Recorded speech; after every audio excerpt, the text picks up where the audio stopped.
C'est marrant parce que Massimo, il a parlé d'un avant et d'un après. C'est vrai. Moi, j'aimerais vous dire que c'est vrai. Il y a un avant et un après Jésus. Un avant Jésus-Christ et un après Jésus-Christ. Et en fait, la venue de Jésus, sa mort et sa résurrection, ça a tout changé. C'est la même chose dans nos vies. Au moment où Dieu intervient, il y a un avant et il y a un après. Eh bien, il y a plus de 2000 ans, il s'est passé quelque chose de juste incroyable, magnifique et merveilleux. C'est la venue de Jésus et ça a tout changé. D'ailleurs, si tu regardes ton iPhone, tu regardes la date, ton anniversaire, il est en fonction de la venue de Jésus. Tu n'aurais pas ton anniversaire, le temps du temps, ou anniversaire de mariage, impossible de le fêter, parce qu'à partir de la venue de Jésus, ça a changé quelque chose. Entre autres ça a changé bien d'autres choses. Il y a un avant et un après. Et est-ce que vous savez qu'à cause de ce qui s'est passé il y a plus de 2000 ans, aujourd'hui même, on est à peu près 2,4 milliards de personnes qui croient en Jésus, qui ont donné leur vie au Seigneur et qui le louent et qui l'adorent. 2,4 milliards. Alors, on est plus de 7,5 milliards. Donc, il y a encore du job. Hein. Faut encore remplir, il y a encore des choses à faire et tout. Mais juste pour dire, 2,4 milliards, des fois, on n'imagine pas. Est-ce que vous savez que la Bible, c'est le livre le plus ancien, mais c'est le seul livre ancien où l'auteur soit encore vivant aujourd'hui? Il est encore vivant. Ce Dieu extraordinaire, Jésus, il est encore vivant. Il n'y a pas d'explication vraisemblable ou logique ou plausible. Alors, on parle de résurrection, on parle de miraculeux, on parle d'un Dieu qui, par amour, a donné son Fils unique. Mais comment ça se fait qu'en fait, ça se soit multiplié à ce point-là? Ça va? Vous m'avez un peu comme dans le... C'est quoi? C'est Cléopâtre? Ou c'est un peu coupé comme ça, non? J'ai pas la coupe au carré, mais c'est un peu ça, hein, voilà. Ouais, comme je sais plus comment elle s'appelle là. Itinéris, voilà, Itinéris. En fait, on prend quelques minutes, on est très factuel, on regarde les faits. Hein. Vous prenez du recul. On va dire 2000 ans plus tard, après que Jésus soit venu, voilà qu'il y a 2,4 milliards de personnes qui célèbrent le fils d'un charpentier. Je dis bien, charpentier, qui vient d'un minuscule village obscur qui s'appelle Nazareth. Si vous n'aviez pas votre Bible, vous ne sauriez même pas que ça existe. Qui n'a jamais voyagé à plus de 50 kilomètres de sa maison, qui n'a jamais écrit un livre, qui n'a eu aucune influence politique ou militaire, qui n'a été connu publiquement à son époque que pendant 3 ans, quand il a été consacré, et qui est mort comme un criminel avec la forme de peine de mort la plus méprisable qui soit à l'époque. Il est mort dans la honte et le mépris. Et pourtant, 2000 ans plus tard, plus de 2000 ans plus tard, plus d'un tiers de la population du monde se retrouve pour l'adorer et pour le louer. Est-ce qu'on imagine un tout petit peu ce que ça représente? Certaines fois, on a l'impression qu'on est seul au monde, hein? On est le seul de tout notre entourage, de toute notre ville, de tout notre endroit à connaître Jésus. On a l'impression qu'on marche dans la rue, on est les seuls, on est des extraterrestres. Mais j'aimerais juste qu'on réalise qu'on est plus de 2,4 milliards qui croyons en ce Dieu, en ce Jésus qui est ressuscité d'entre les morts. Et ça, il faut qu'on se le dise. Et aujourd'hui, le nombre de personnes qui donnent leur vie au Seigneur ne cesse d'augmenter. Il n'y a jamais eu autant de personnes qui rencontrent Jésus dans leur vie qu'à l'époque actuelle. Il y a quelque chose d'exponentiel qui est en train de se passer. Et pourquoi ça? Pourquoi ça? Parce que Jésus, c'est la meilleure nouvelle au monde qu'on puisse annoncer. Jésus, c'est la seule nouvelle au monde, la meilleure nouvelle pour chaque personne qu'on puisse annoncer. Quand tu t'approches de quelqu'un, tu lui parles de Jésus. C'est Jésus qui peut faire la différence dans sa vie. C'est lui qui va toucher sa vie. C'est Jésus qui va faire qu'il y ait un avant et un après. C'est Jésus qui se manifeste. Il connaît toutes choses. En lui sont toutes les ressources. En lui sont toutes les ressources. Et quand on regarde dans le monde, l'impact qu'ont eu tellement de personnes qui croyaient en Dieu, même, je dirais, cette pensée biblique, que chaque personne a été créée à l'image de Dieu et de valeur égale et doit être respectée dans sa dignité. Ça, c'est une valeur que vous trouvez dans la Bible. C'est Dieu qui l'a amenée. Cette valeur, elle a inspiré le mouvement mondial des droits humains qui tient pour la protection et la défense de chaque homme, chaque femme et chaque enfant. Il y a un impact qui est phénoménal. Les hautes universités, elles ont été créées par des gens qui étaient chrétiens. Il y a des choses incroyables qui se sont passées. Énormément d'ONG, elles ont été fondées par des personnes qui connaissaient Jésus, qui avaient ce feu et ce cœur pour le Seigneur. La Bible, elle est remplie d'hommes et de femmes qui sont passionnés jusqu'à donner leur vie, jusqu'à mourir pour Jésus. Elle est remplie de personnes, d'hommes et de femmes comme ça.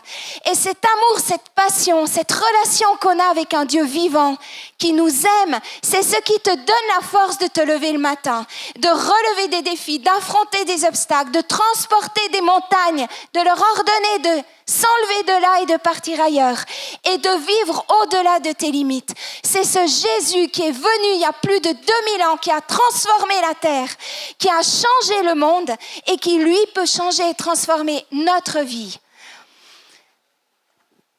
Un homme qui s'appelle Frédéric Lenoir, qui est un philosophe, sociologue, conférencier. Cet homme, il a écrit plus de 50 livres, c'est un Français. Il est actuellement docteur de l'école des hautes études en sciences sociales à Paris. Un homme qui a simplement dit quelque chose que j'ai noté. Il a dit tout le problème du christianisme, de Jésus, c'est qu'il est devenu invisible aujourd'hui. Il est présent, mais sans dire son nom. Ce qui fait qu'il y a un tas de gens qui disent aujourd'hui, moi je suis complètement athée, je suis complètement anti-chrétien, ça ne m'intéresse pas. Mais je respecte l'égalité de tous les êtres humains, les droits de l'homme, la liberté de conscience. Et en fait, ils n'ont pas conscience que ces valeurs-là n'auraient peut-être jamais pu exister dans notre société s'il n'y avait pas eu le message de l'Évangile qui en est la source. Et certaines fois, on croit qu'on ne croit pas, mais en fait, on croit quand même. Parce que l'Évangile va partout. Un autre homme, qui est journaliste, aussi un écrivain français, mais qui est journaliste actuellement, il dit « Les valeurs auxquelles on croit tous, la liberté, l'égalité, le progrès, si on les coupe à la racine, ces valeurs, c'est comme si on prenait des fleurs et qu'on les plantait dans un vase. Elles vont devenir comme des fleurs coupées qu'on met dans un vase. Mais si tu mets ces fleurs dans un vase, au bout de 3 jours, elles sont complètement fanées. Elles ne valent plus rien. » Tandis qu'il arrivera la même chose avec les valeurs auxquelles nous croyons. C'est pour ça que c'est très important de savoir d'où elles viennent. Ça ne veut pas dire qu'elles sont la propriété des chrétiens, mais ça veut dire que les chrétiens sont pour quelque chose dans leur existence. Et ça, c'est bon de le savoir. Et moi, j'aimerais qu'on puisse être fiers d'être qui on est. Qu'on puisse être fiers de cette personne qu'on a dans nos vies, le Saint-Esprit, de la présence de Dieu dans nos vies. Qu'on soit fiers quand on s'approche de quelqu'un et puis qu'on lui donne des paroles d'encouragement, qu'on parle du Seigneur à cette personne. On lui dit, mais il n'y a que ça qui peut changer ta vie. Mais qu'on soit fiers et qu'on croit que oui, cette puissance, elle est toujours aussi puissante aujourd'hui. Et Dieu transforme les vies. Dieu touche, il transforme. Tout ce que Dieu touche, il le transforme. L'origine, la source, c'est la plus belle histoire d'amour que le monde ait connue. L'histoire d'un Dieu qui a tellement aimé l'humanité qu'il a été jusqu'à donner son Fils unique. Il a donné son Fils unique. C'est un Dieu qui est passionné pour ses fils et ses filles. Ça veut dire que chacun d'entre vous, Dieu est passionné par toi. Ton histoire à toi, il la connaît. Il sait exactement où tu en es. Il sait ce que tu vis aujourd'hui. Et il est passionné de dire, mais qu'est-ce que je vais pouvoir faire pour cette personne-là, pour mon fils, ma fille qui est là? Comment est-ce que je vais intervenir dans sa vie? Il t'aime, il t'a aimé bien avant que tu sois créé même. Dans le ventre de ta maman, bien avant, il te connaissait, il t'a voulu comme tu es. Il est passionné de toi, il est passionné de chaque homme, chaque femme, chaque enfant qui se trouve sur cette terre.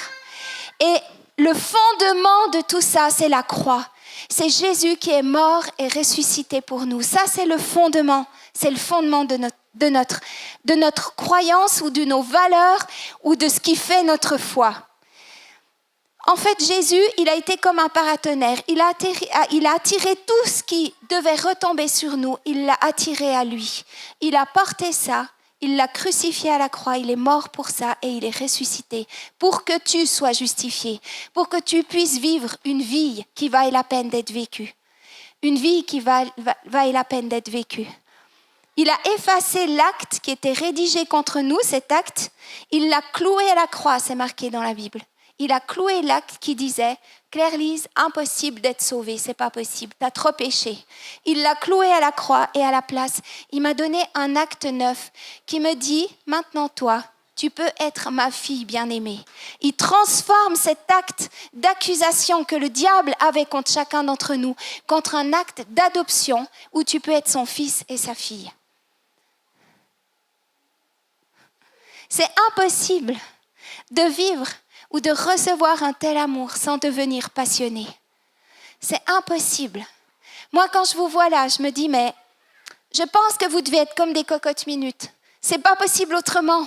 Parce que la puissance de Dieu qui est en vous, peut-être je ne vois pas vraiment bouger, en fait. Je vous vois bien tranquille. Mais j'imagine que vous êtes des cocottes minutes. Il y a la pression qui vient comme ça.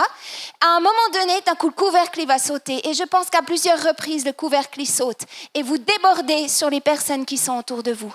Vous êtes contagieux. Parce que la passion de Jésus, elle est contagieuse. Elle ne peut pas rester enfermée simplement comme ça. Mais forcément, ça va découler. Forcément, ça va inonder autour de vous. C'est ce qui me pousse à être son témoin là où Dieu m'a placé. C'est là, être son témoin, être qui je suis. Et j'aimerais vous rappeler que quand tout d'un coup il y a le doute ou la crainte des hommes qui arrive, c'est pas la taille de ta foi qui compte, mais c'est la taille du Dieu en qui tu crois. C'est pas la taille de ta foi qui compte, mais c'est la taille du Dieu en qui tu crois. Et lui fait la différence. Lui fait la différence au travers de toi. Maintenant, j'aimerais dire aussi qu'on est aussi en fonction de ce qu'on croit être, de nos croyances. Et en fait, ces croyances, elles doivent être visitées par la puissance de Dieu. Elles doivent être visitées par l'Esprit de Dieu. Si on continue à croire certaines choses ou à croire selon nos yeux, à voir les choses selon nos yeux, comme quand on voit ce qu'on nous a présenté. Ces Béillon, c'est 5000 mètres carrés de surface. C'est un truc de ouf avec 10 mètres de haut, 50 sociétés qui sont dessus et nous, on est la 50e, il y en a 49 autres à ça. On se dit, quand on regarde avec nos yeux, on se dit, bon, on va aller se faire un petit cocktail sur la terrasse de mon voisin. Ça serait peut-être mieux plutôt que de commencer à plancher ou à bûcher là-dessus. Seulement le truc, c'est que ce n'est pas ce que vos yeux voient qui est important, mais c'est ce que vous avez dans votre cœur, c'est les valeurs et la croyance que vous avez. Et là, quand c'est visité par la puissance de Dieu, il y a tout d'un coup des choses qui se déposent auxquelles vous n'auriez jamais pensé. Des défis que vous supposez, que vous voyez avec vos yeux, mais c'est les valeurs et vos croyances qui commencent à marcher dessus. Et vous commencez à sortir du bateau et à marcher sur l'eau. Et c'est ce qu'on fait avec ces Béillons. On est sortis du bateau, mais vous êtes tous dedans, faut pas croire. Il n'y en a pas juste 4 ou 5, t'oublies. On est tous dedans dans ce bateau et on marche vraiment pour ça. La foi, elle vient de ce qu'on entend et ce qu'on entend vient de la parole de Dieu. C'est ce qui va forger vraiment la force qui va forger vos croyances et qui vous êtes. Est-ce que tu crois que Dieu t'a donné le pouvoir de devenir enfant de Dieu? Tu le crois par la foi, par cette croyance, cette foi en Dieu. Est-ce que tu crois que Dieu gardera ton départ et ton arrivée? Oui. Est-ce que tu crois que si tu imposes les mains aux malades, ils seront guéris? Et même si ce n'est pas tout de suite, je vous promets qu'au moment où vous imposez les mains aux malades, la puissance de Dieu se manifeste et personne ne rentre dans la présence de Dieu en ressortant la même chose qu'il est rentré. De toute façon, il se passe quelque chose. Vous enclenchez le processus du surnaturel. Vous l'enclenchez. Est-ce que tu crois que le Saint-Esprit va te donner des paroles à propos? Des paroles inspirées pour tes collègues, pour tes amis, pour tes voisins? Est-ce que tu le crois? Est-ce que tu crois que quand tu obéis à ce que Dieu te demande de faire, tu sors de ta zone de confort et il est avec toi? Il l'a dit, il est là tous les jours, il est avec toi. Il est avec toi. Croire au-delà de ce que je vois. Pas comme ces espions qui ont été dans le pays de Canaan. Il y en avait 12, il y en a 10 qui ont vu l'immensité. Ils ont regardé qu'avec leurs yeux. Qu'avec leurs yeux. Et ils avaient raison, parce qu'avec leurs yeux, c'était la réalité. Par contre, il y en a 2, Josué et Caleb, qui, eux, ont vu au travers de la foi qu'ils avaient en Dieu. Ils ont vu avec les lunettes de Dieu, avec la conviction et la foi que Dieu, s'il les avait envoyés dans ce pays, c'est qu'il s'occupait des géants, qu'il allait leur donner la capacité, la force et la détermination pour conquérir et gagner ce territoire qu'il leur donnait. Et ça, c'est la différence quand tu regardes qu'avec tes yeux humains ou quand tu regardes avec les yeux de la foi, avec ce que Dieu dépose dans ta vie.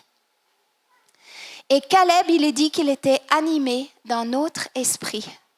Ça veut dire qu'il était animé avec un esprit de foi. Et vraiment, c'est ce que je prie pour chacun d'entre nous. Qu'on puisse, en sortant de cet endroit, avoir quelque chose qui s'est déclenché comme une vanne, comme peut-être pour certains. Certaines fois, le robinet, il est un peu rouillé. On essaye, on tape dessus et tout, ça ne va pas. Mais je crois qu'avec la puissance de Dieu et ce que Dieu est en train de faire dans vos vies, et ce que je vois spirituellement avec mes yeux, je vois le robinet dans chacune de nos vies où Dieu est en train de dévisser.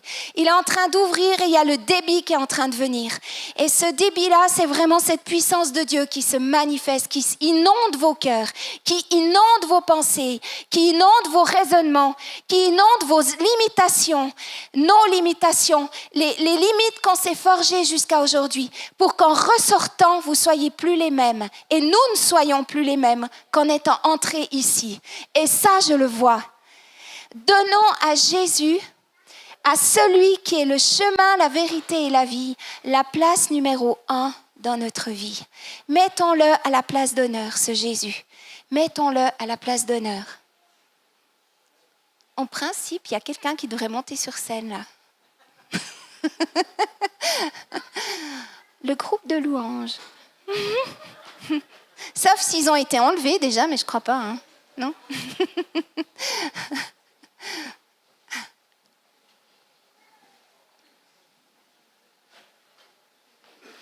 Donnons vraiment à Jésus cette place de numéro 1 dans notre vie. Et le Saint-Esprit va nous parler aussi à chacun, parce qu'il y a des domaines où il est à la place numéro 1, puis d'autres domaines où il ne l'est pas. Et en fait, moi, je pense que Dieu, on est rentré dans un processus aussi avec toute l'Église, où Dieu est en train de reprendre la place numéro 1. Et il y a un travail, et des fois, ce n'est pas facile, parce que ça bouscule, ça énerve, parce que ça change, ça transforme. Mais pour devenir réellement passionné, pour que Dieu prenne toute la place dans nos vies, pour que tout ce qui s'ouvre et tout ce qui est en train de couler dans nos vies puisse se déverser réellement, pour qu'on puisse être contagieux, devenir encore plus passionné par la parole de Dieu, devenir encore plus brûlant pour lui, il faut lui laisser la place numéro 1. Moi, je vais peut-être juste en 1 minute, ça joue, juste vous donner un témoignage que j'ai entendu la semaine passée. Ça s'est passé dans une prison dans le Jura à Delémont, où il y a un jeune homme de 20 ans qui a été incarcéré pour des choses qu'il avait commises. Et puis, il était là dans cette prison. Et puis, ça faisait 3 semaines qu'il était là. Il était en train de devenir fou parce qu'il ne supportait pas le fait d'être enfermé, d'être coincé comme ça dans une petite pièce, dans une cellule. Pour lui, c'était juste au-dessus de ses forces. Et voilà, la chose qu'il avait dans sa cellule, c'était une Bible. Et alors, il a commencé à lire la Bible. Et il a commencé dans le Nouveau Testament. Il a lu l'histoire dans Matthieu, l'histoire de Jésus. Et en fait, quand un pasteur est venu le visiter, un ami, ce jeune homme, il a tout de suite dit « Venez, viens. » Et il a dit « T'imagines pas, moi je suis pas chrétien, j'ai même pas été au caté ou à quoi que ce soit, je connaissais pas Jésus. Mais quand j'ai lu ce que Jésus avait fait, chaque fois que Jésus parlait dans les évangiles, à chaque fois j'avais la paix et j'avais l'impression que je pouvais de nouveau respirer. J'avais de l'espace qui est venu et ça a amené de la paix, ça a amené de l'espérance dans ma vie. Mais ce Jésus, je le connais pas. Je ne sais pas qui c'est, mais je sais juste que quand j'ai lu dans la Bible ce qu'il avait dit, j'ai eu le sentiment que j'avais de nouveau des possibilités, de nouveau la paix, de nouveau la liberté. Juste parce qu'il a lu ces paroles. Mais est-ce que vous ne croyez pas que le seul auteur du livre le plus ancien qui est encore vivant aujourd'hui, il amène cette vie partout, dans tout ce que tu vis, dans tout ce que tu touches, dans tout ce que tu exprimes, dans tout ce que tu vis, il amène cette vie autour de toi. Et soyons des passionnés, soyons contagieux. Soyons contagieux parce que Jésus, c'est la meilleure nouvelle dont le monde ait besoin. La meilleure nouvelle, la seule qui soit.